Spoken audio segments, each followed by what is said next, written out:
कि दुनिया भर के देश इसी बात से चिंतित हैं।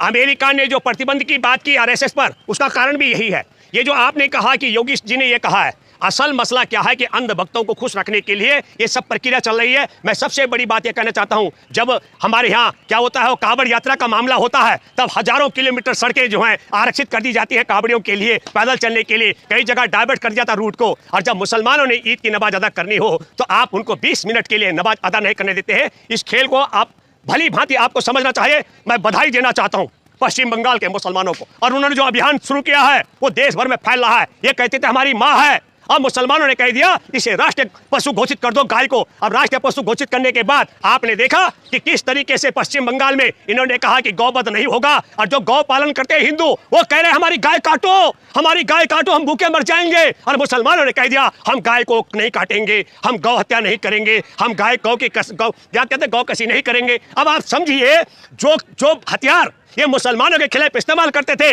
मुसलमानों ने एक झटका दिया, उसका नतीजा क्या हुआ पता? हिंदू सम्राट हृदय ने कह दिया जैसे माँ बुढ़ी हो जाए काट दो उसको, जैसे माँ 14 साल की हो काट काट के उसकी बोटियां खत्म कर दो। और ये लाइसेंस जो है कौन देगा? इसको नरेंद्र मोदी की सरकार देगी।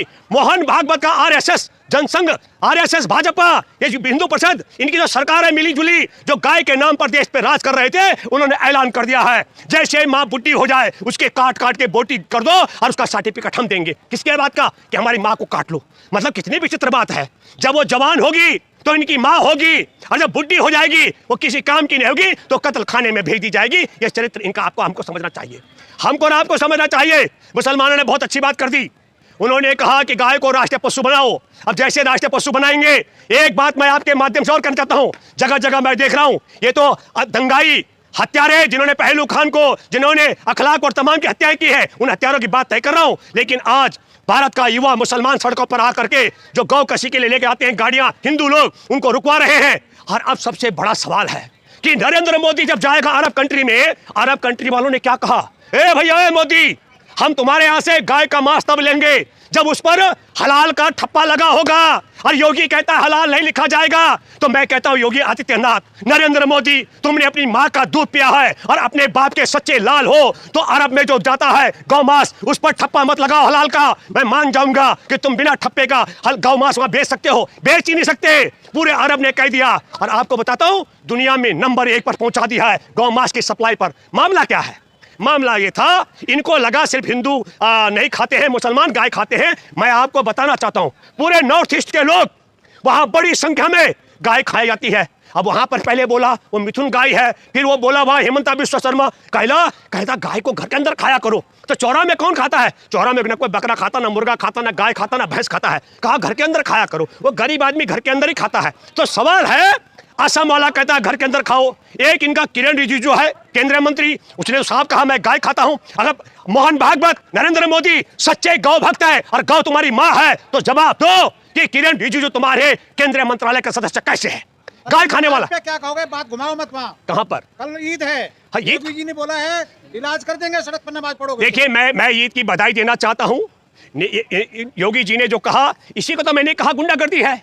अरे भाई समरथ को ना दोष घुसाई। लेकिन मैं मुसलमानों से अपील करता हूं, क्योंकि इस समय आप ऐसे स्थिति में हैं, आप सबको ईद की हार्दिक बधाई, ढेरों शुभकामनाएं हम देते हैं। लेकिन जिस तरीके से आपने गाय के मामले में गाय का एक आ रहा हूं, जिस तरीके से इन्होंने, जिस तरीके से आपने जिस तरीके से आपने गाय के मामले में इन्हें वापस भेज दिया, इनकी म्याद में सिद्ध करा दिया, उसी तरीके से वही हथियार शुरू करके अपना करके आप सड़क आ रहा हूं मैं इसी अरे एक मिनट आ रहा हूं, उसी सवाल पर कह रहा हूं कि हम अरे आ रहा हूं ना सर, आपने सुना? एक मिनट सुना नहीं है, एक मिनट थोड़ा सुनिए। हमने कहा जिस तरीके से गौ हत्या के और गौ मांस के मामले में मुसलमानों ने बैकफुट पर कर दिया आरएसएस भाजपा को, उसी तरीके से नमाज के मामले में मैं आपसे अपील और आग्रह करता हूं, इनकी गुंडागर्दी, इनकी तानाशाही के सामने सीना तान कर खड़ा होकर के नमाज अदा करने की बिल्कुल जरूरत नहीं है। शांति प्रिय ढंग से जहां आपके लिए सुविधा है वहां नमाज अदा करें।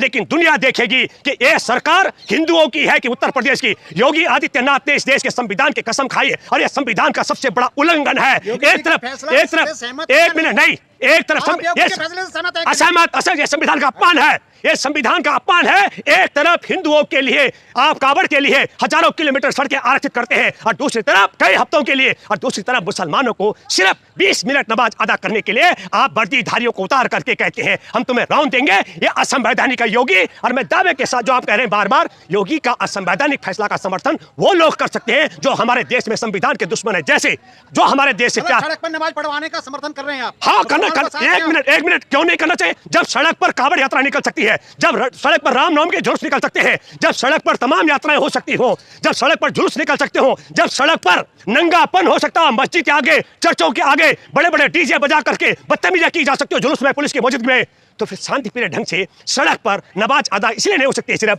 क्योंकि ताना साहब बैठे संविधान कह रहे हैं। और क्या कह रहे हैं? क्या व्यवस्था को, सही कानून व्यवस्था को बनाए रखें। कौन सी? अच्छा एक मिनट, ये एक मिनट कल को बिगड़ती है फिर आप आरोप लगाएंगे। नहीं एक मिनट, कौन सी कानून व्यवस्था? जब मस्जिद हो और मस्जिद के आगे रामनवमी के दिन बड़े बड़े डीजे ले जाकर और बदतमीजी की जाए, गालियां दी जाए, भगवा फहराया जाए मस्जिद पर, ये कानून व्यवस्था है? या चर्च के ऊपर, सुनिए, चर्च के ऊपर जब एक बात सुनो, जब सड़क पर कावड़ यात्रा निकल सकती है, रामनवमी का जुलूस निकल सकता है, राजनीतिक जुलूस निकल सकते हैं, मोदी का जुलूस निकल सकता है, योगी का जुलूस निकल सकता है, तो फिर नमाज अदा क्यों नहीं हो सकती? मुझे बताइए क्या अंतर आ जाएगा? सबसे बड़ी बात है हमारे देश में संविधान की कसम खाकर योगी आदित्यनाथ असंवैधानिक काम कर रहा है। असंवैधानिक। संविधान सबको बराबरी का हक देता है और मैं दावे के साथ मैं कह सकता हूं इसका नार्को टेस्ट करा दिया जाए तो मुझे तो लगता है कि पागलपन भी है, पागलपन। और ऐसा व्यक्ति जो संविधान की कसम खाता हो और संविधान का संकल्प लेता हो और फिर भेदभाव करता हो, यह संविधान का अपमान है। चलिए ठीक।